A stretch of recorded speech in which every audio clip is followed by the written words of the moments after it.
Tu es Dieu, ton règne n'a pas de fin, Seigneur. Sois béni, Père. Sois béni, mon roi. Sois béni, le véritable Dieu. Sois béni. Sois béni, Père de gloire, Seigneur. Sois béni, éternel Dieu. Sois béni, Père de gloire, Seigneur Jésus. Romains chapitre 8. Il n'y a donc maintenant aucune condamnation pour ceux qui sont à Jésus-Christ.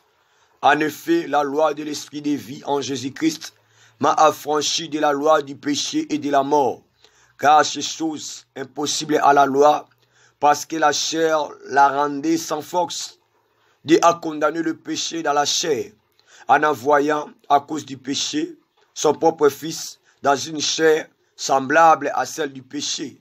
Et cela, afin que la justice de la loi fût accomplie en nous, qui marchons, non selon la chair, mais selon l'esprit. Ceux, en effet, qui vivent selon la chair, s'affectionnent aux choses de la chair, tandis que ceux qui vivent selon l'esprit s'affectionnent aux choses de l'esprit. Et l'affection de la chair, c'est la mort, tandis que l'affection de l'esprit, c'est la vie et la paix. Car l'affection de la chair est inimitié contre Dieu, parce qu'elle ne se soumet pas à la loi de Dieu et qu'elle ne le peut même pas. Or, ceux qui vivent sur la chair ne sauraient plaire à Dieu. Pour vous, vous ne vivez pas sur la chair, mais sur l'esprit. Si du moins l'esprit de Dieu habite en vous, si quelqu'un n'a pas l'esprit de Christ, il ne lui appartient pas. Et si Christ est en vous, le corps, il est vrai, est mort à cause du péché, mais l'esprit est vie à cause de la justice. Et sur l'esprit de celui qui a ressuscité Jésus d'entre les morts habite en vous, celui qui a ressuscité Christ d'entre les morts rendra aussi la vie à vos corps mortels par son esprit qui habite en vous.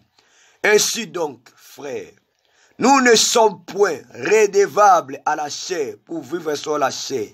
Si vous vivez sur la chair, vous mourrez. Mais si par l'esprit, vous faites mourir les actions du corps, vous vivez. Car tous ceux qui sont conduits par l'esprit de Dieu sont fils de Dieu.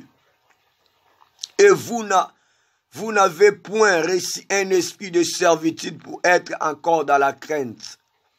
Mais vous avez reçu un esprit d'adoption par lequel nous crions « Abba, Père ». L'Esprit lui-même rend témoignage à notre esprit que nous sommes enfants de Dieu. Or, si nous sommes enfants, nous sommes aussi héritiers, héritiers de Dieu et co-héritiers de Christ. Si toutefois nous souffrons avec lui, afin d'être glorifiés avec lui. J'estime que les souffrances du temps présent ne sauraient être comparées à la gloire à venir qui sera révélée pour nous. Aussi la création attend d'elle avec un ardent désir la révélation du Fils de Dieu. Car la création a été soumise à la vanité, non de son gré, mais à cause de celui qui l'a soumise. Avec l'espérance qu'elle aussi sera affranchie de la servitude de la corruption, pour avoir part à la liberté de la gloire des enfants de Dieu. Or, nous savons que jusqu'à ce jour, la création tout entière soupire et souffre les douleurs de l'enfantement. Et ce n'est pas elle-même, elle seulement, mais nous aussi, qui avons le prémisse de l'esprit, nous aussi nous soupirons à nous-mêmes en attendant l'adoption, la rédemption de notre corps. Car c'est en espérance que nous sommes sauvés. Or, l'espérance qu'on voit n'est plus espérance. Ce qu'on voit, peut-on l'espérer encore? Aussi, nous espérons ce que nous ne voyons pas, nous l'attendons avec persévérance.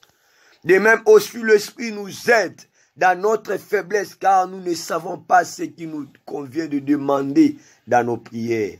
Mais l'Esprit lui-même intercède par des soupirs inexprimables. Et celui qui sonde les cœurs connaît quelle est la pensée de l'Esprit, parce que selon Dieu qu'il intercède en faveur des saints. Nous savons du reste que toutes choses concourent au bien de ceux qui aiment Dieu, de ceux qui sont appelés selon son dessein.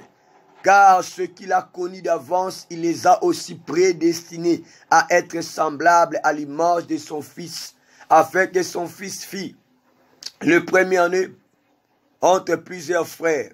Et ceux qu'il a prédestinés, il les a aussi appelés. Et ceux qu'il les a appelés, il les a aussi justifiés. Et ceux qu'il a justifiés, il les a aussi glorifiés. Que dirons-nous donc à l'égard de ces choses?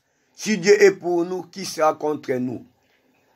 Lui qui n'a point épargné son propre Fils, mais qui l'a livré pour nous tous, comment ne nous donnera-t-il pas aussi toutes ces choses avec lui?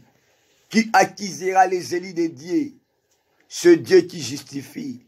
Qui les condamnera? Christ est mort, bien plus il est ressuscité. Il est à la droite de Dieu et il intercède pour nous. Qui nous séparera de l'amour de Christ? Sera-ce la tribulation ou l'angoisse ou la persécution ou la faim ou la nudité ou le péril ou l'épée? C'est là qu'il est écrit, c'est à cause de toi qu'on nous met à mort tous les jours, qu'on nous regarde comme des brebis destinées à la boucherie. Mais dans toutes ces choses, nous sommes plus que vainqueurs par celui qui nous a aimés. Car j'ai l'assurance, ni la mort, ni la vie, ni les anges, ni les dominations, ni les choses présentes, ni les choses à venir, ni les puissances, ni la hauteur, ni la profondeur, ni aucune autre créature ne pourra nous séparer de l'amour de Dieu, manifesté en Jésus-Christ, notre Seigneur. Amen. Merci pour ta grâce. Tu es Dieu, ton règne n'a pas de fin. Je te bénis et je te dis un grand merci. Je laisse cette journée entre tes deux puissants mains agir. Manifeste ta gloire et ta puissance au nom de Jésus-Christ. Amen. Tu es Dieu, ton règne n'a pas de fin, Seigneur. Sois béni, Père. Sois béni, mon roi. Sois béni, le véritable Dieu. Sois béni. Sois béni, Père de gloire, Seigneur. Sois béni, éternel Dieu. Sois béni, Père de gloire, Seigneur Jésus. Romains chapitre 8.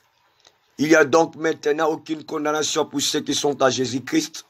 En effet, la loi de l'esprit de vie en Jésus-Christ m'a affranchi de la loi du péché et de la mort. Car ces choses impossibles à la loi, parce que la chair la rendait sans force. Dieu a condamné le péché dans la chair, en envoyant, à cause du péché, son propre Fils dans une chair semblable à celle du péché. Et cela, afin que la justice de la loi fût accomplie en nous, qui marchons, non selon la chair, mais selon l'esprit. Ceux, en effet, qui vivent selon la chair, s'affectionnent aux choses de la chair,